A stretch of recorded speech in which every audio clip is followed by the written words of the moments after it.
Picture a city, smaller than most modern airports.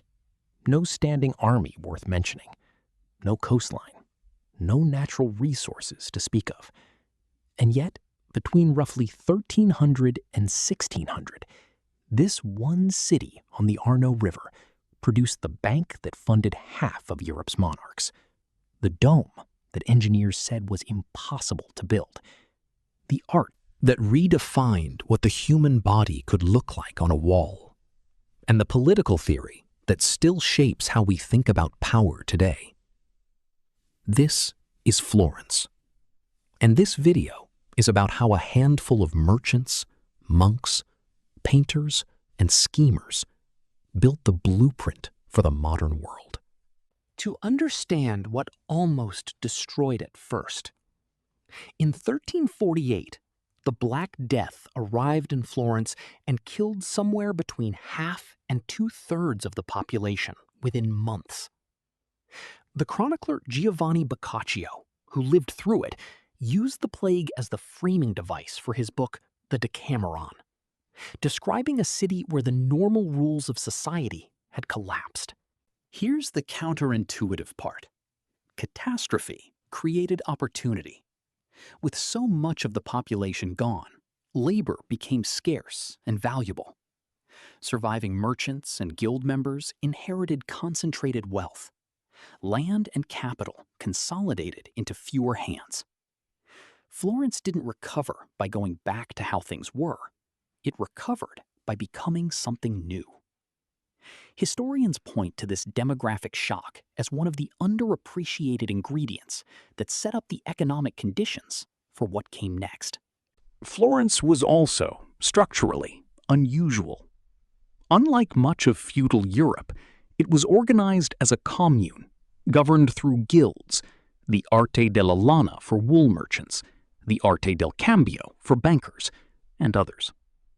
Political power ran through trade associations, not hereditary nobility.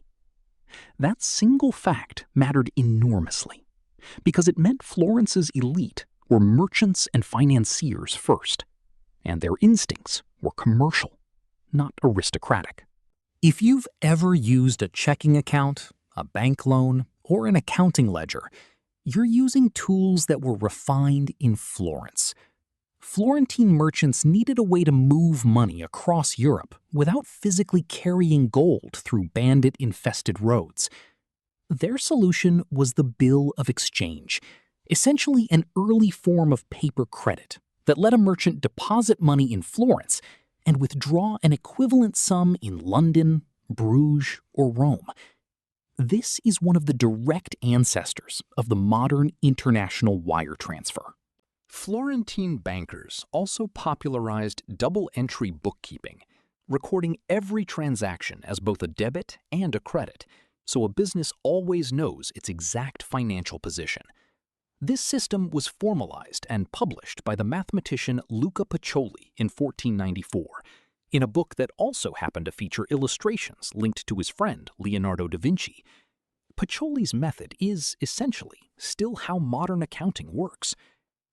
The most famous banking dynasty to emerge from this system was the Medici family. Giovanni di Bicci di Medici founded the Medici Bank around 1397.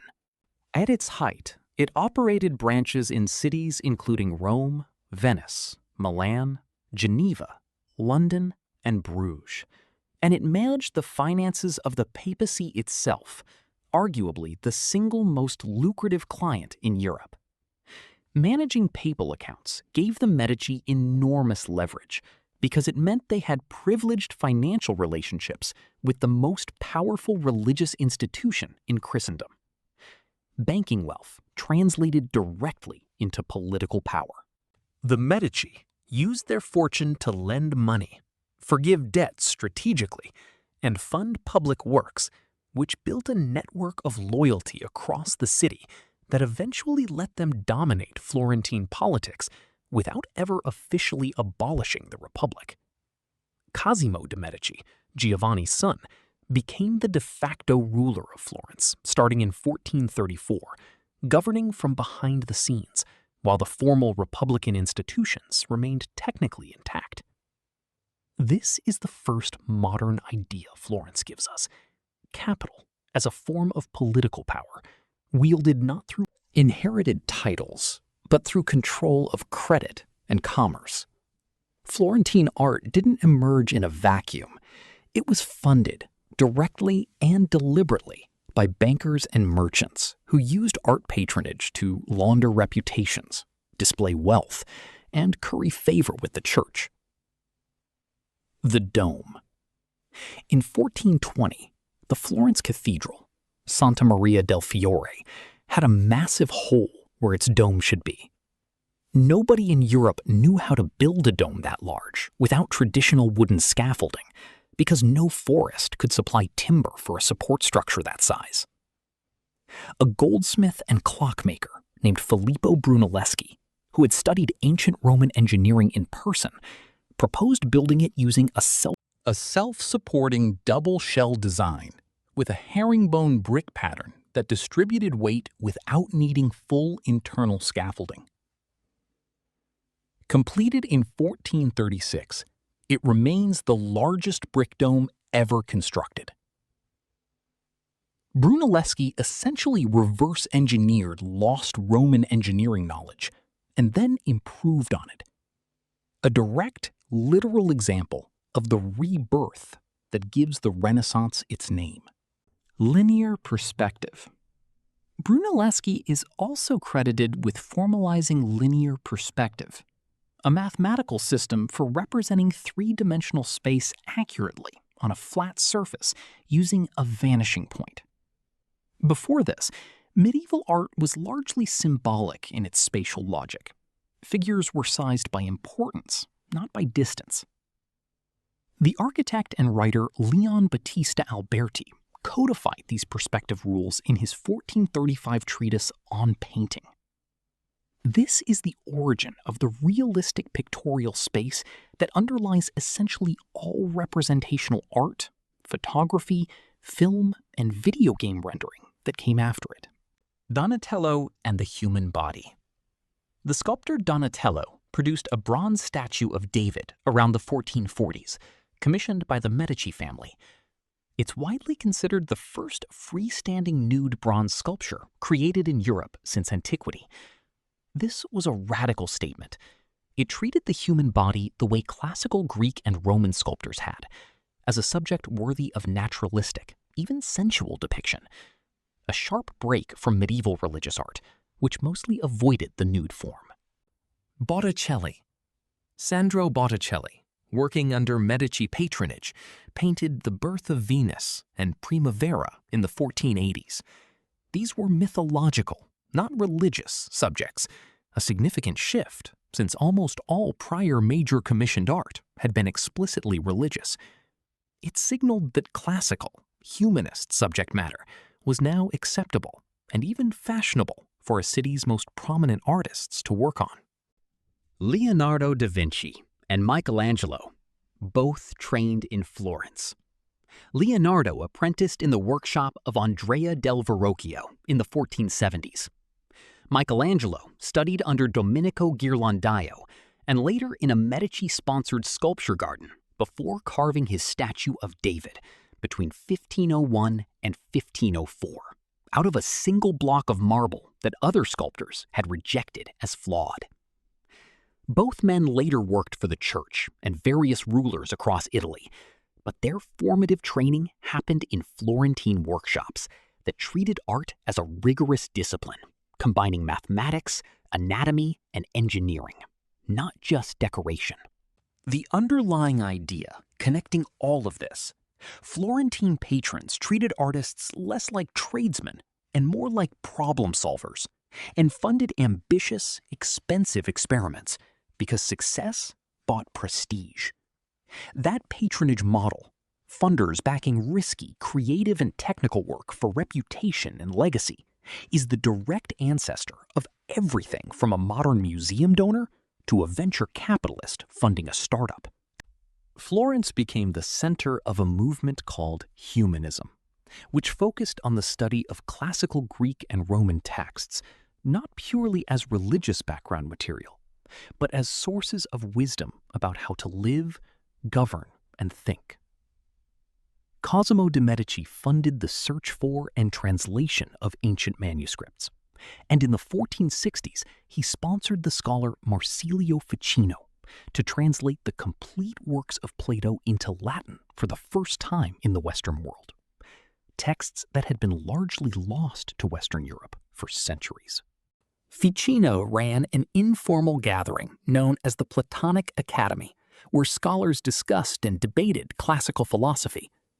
This mattered because it shifted intellectual life away from being centered exclusively on medieval scholasticism and religious doctrine, toward a broader curiosity about human potential, natural philosophy, ethics, and civic life grounded in classical antiquity. The word humanism itself comes from studia humanitatis, the course of classical study. Grammar, rhetoric, history, poetry, and moral philosophy that Florentine scholars championed.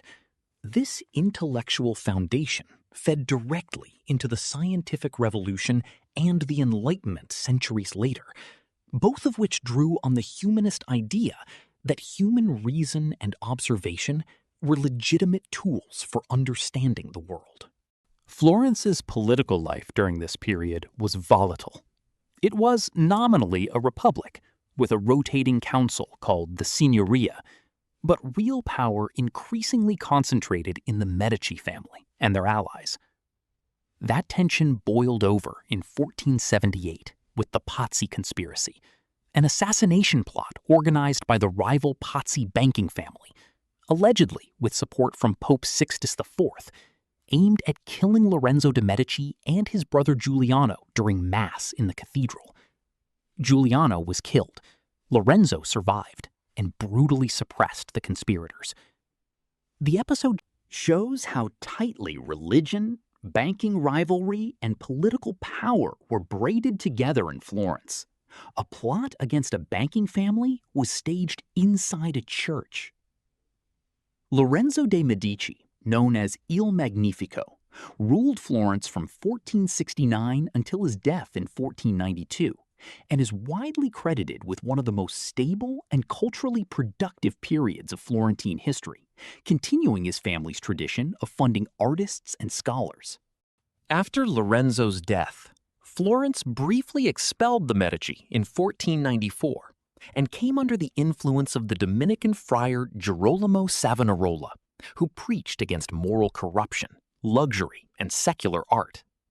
In 1497, his followers staged the Bonfire of the Vanities, burning cosmetics, books, and artworks deemed sinful, including reportedly some works by Botticelli himself. Savonarola's influence collapsed after he clashed with Pope Alexander VI. He was excommunicated, then arrested, tortured, and executed in 1498. This episode is a real, documented case of the tension between the new humanist secular culture and traditional religious authority, a conflict that recurs throughout modern history. Out of this unstable political environment came Niccolò Machiavelli, a Florentine diplomat and civil servant who, after being removed from office when the Medici returned to power in 1512, wrote The Prince around 1513. Drawing directly on what he had personally observed of Florentine and Italian politics, including the Medicis, the Borgias, and the conspiracies and wars of his era, Machiavelli argued that rulers should be judged by practical effectiveness rather than conventional morality. The Prince is widely regarded as a founding text of modern political science because it analyzes power as it actually operates, rather than as it should operate according to religious or philosophical ideals. Its influence runs through centuries of political theory and is still directly referenced in modern discussions of statecraft and leadership. Put these threads together, and you get a remarkably direct line to the present. Florentine banking innovations, bills of exchange, double-entry bookkeeping, and organized international branch banking are structurally the foundation of modern finance and accounting.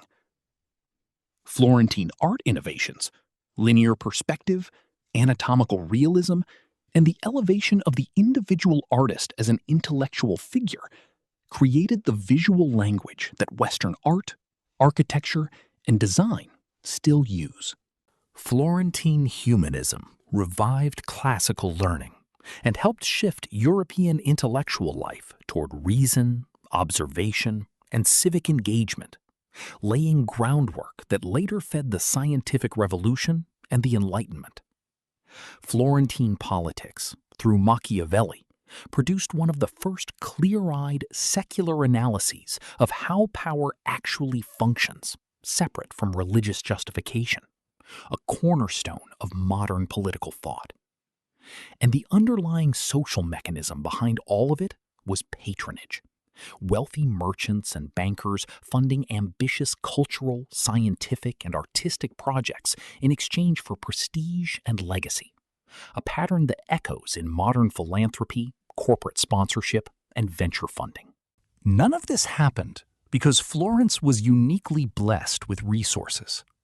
It happened because a plague-scarred merchant city built new financial tools, funneled the resulting wealth into art and learning, and in the process, rewired how Europeans thought about money, beauty, knowledge, and power. Florence today has around 380,000 residents, smaller than many single American suburbs.